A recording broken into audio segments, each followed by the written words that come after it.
नमस्ते, मैं doctor Prasad Kasbekar, consultant surgical oncologist and director of सर्वस्व हेल्थ। ये वीडियो में हम बात करेंगे diagnosis and treatment of ovarian cancer. पहले वीडियो में आपने तो सुना होगा science and symptoms, risk factors, screening और बेसिकली ओवेरियन कैंसर क्या है।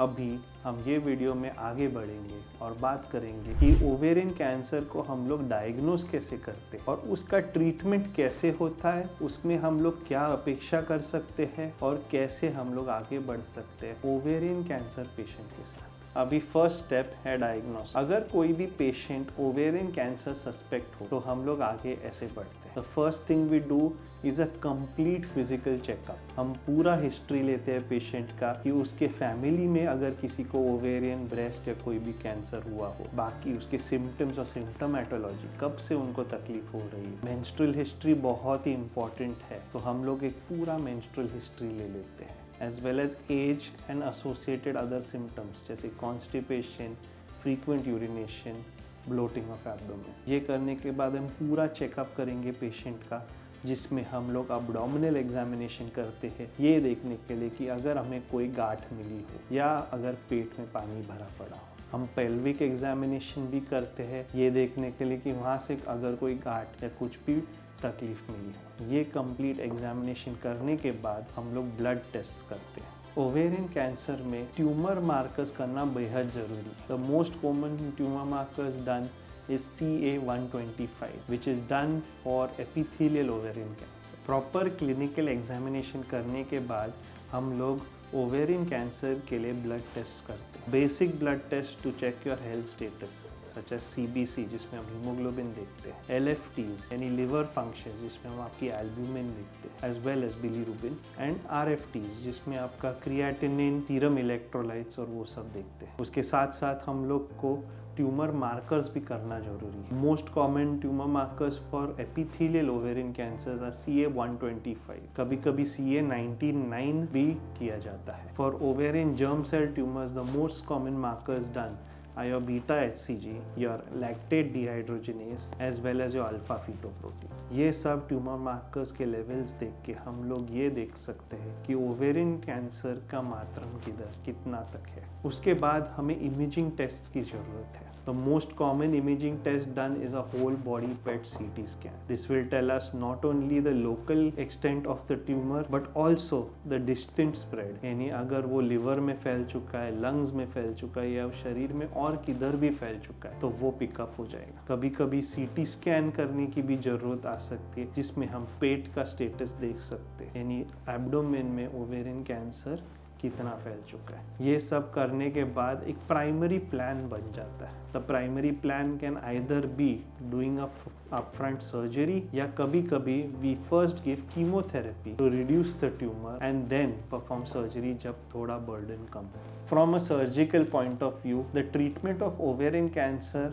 has advanced a very large deal। क्या आपको पता है कि ओवेरियन कैंसर में फर्टिलिटी स्पेयरिंग सर्जरी भी होता है। अर्ली ओवेरियन कैंसर में पूरा दोनों ओवरीज निकालने की जरूरत नहीं है। हम ओवेरियन कैंसर में सिर्फ अफेक्टेड ओवरी को निकाल देते हैं, बाकी दूसरा ओवरी और यूट्रस को वहीं पे रख देते हैं। This is known as fertility sparing ovarian surgery, जिसमें औरत आगे भी चाइल्ड बना सकती है, इशू कर सकती है। Along with that we need to do something known as a staging laparotomy. So staging laparotomy basically means हम ओवेरियन कैंसर सर्जरी के साथ साथ उसके सराउंडिंग फैट को भी निकाल देते हैं, which is known as pelvic lymph node dissection. उसके साथ साथ ओमेंटल सैंपलिंग भी करते हैं और असाइटिक फ्लूइड सैंपलिंग भी करते हैं, यानी ओमेंटम जो अंदर पेट में चर्बी है उसको एक छोटा सैंपल भेज देते हैं और असाइटिक फ्लूइड या अगर कोई पानी भरा है वो भी हम लोग निकाल के जांच के लिए भेज देते हैं। उसके साथ साथ पेरिटोनियल सैंपलिंग भी कभी कभी करते हैं हम लोग। ये पूरा इंफॉर्मेशन हम लोग को ये मिलता है कि पूरा कैंसर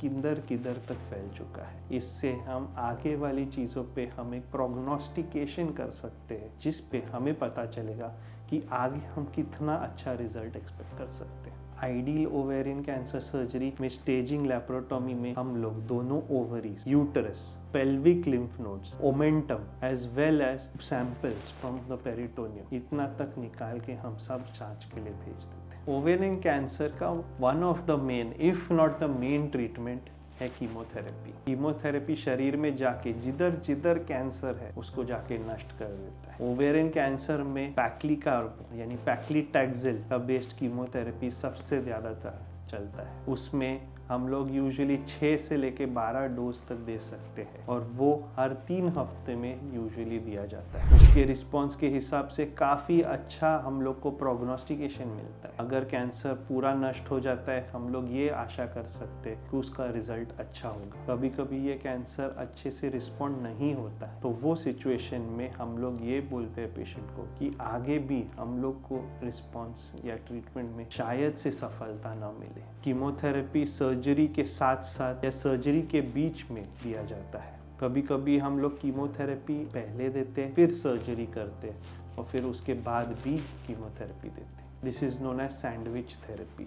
ओवेरियन कैंसर में एक बहुत ही इंटरेस्टिंग प्रकार का सर्जरी है जिसे हम लोग CRS बोलते हैं। CRS यानी साइटो रिडक्टिव सर्जरी। इसमें हम लोग क्या करते हैं कि पेट के अंदर जिधर जिधर कैंसर फैल चुका है उसकी हम लोग सर्जरी करते हैं। यानी साइटो रिडक्टिव सर्जरी में कभी कभी आंतड़े का हिस्सा, स्मॉल बाउल, ब्लैडर का हिस्सा यानी पेशाब की थैली का हिस्सा, कभी कभी लिवर का हिस्सा, कभी कभी स्प्लीन या कोई भी अगर ग्रंथि कैंसर से इन्वॉल्व हो उसका ऑपरेशन करके हम उसको निकाल देते हैं। ये पूरा सर्जरी करने के बाद हम पेट के अंदर ही कीमोथेरेपी डाल देते हैं और उसको कॉमनली बोला जाता है एज हाइपेक थेरेपी। तो ये सबसे लेटेस्ट ट्रीटमेंट आया है ओवेरियन कैंसर में और काफ़ी हद तक काफ़ी लोगों को इसका बेनिफिट मिल चुका है। जर्म सेल ट्यूमर्स में एक अलग प्रकार का कीमोथेरेपी यूज़ किया जाता है, उसका नाम है BEP रेजिमेन। ये भी काफ़ी इफेक्टिव कीमोथेरेपी है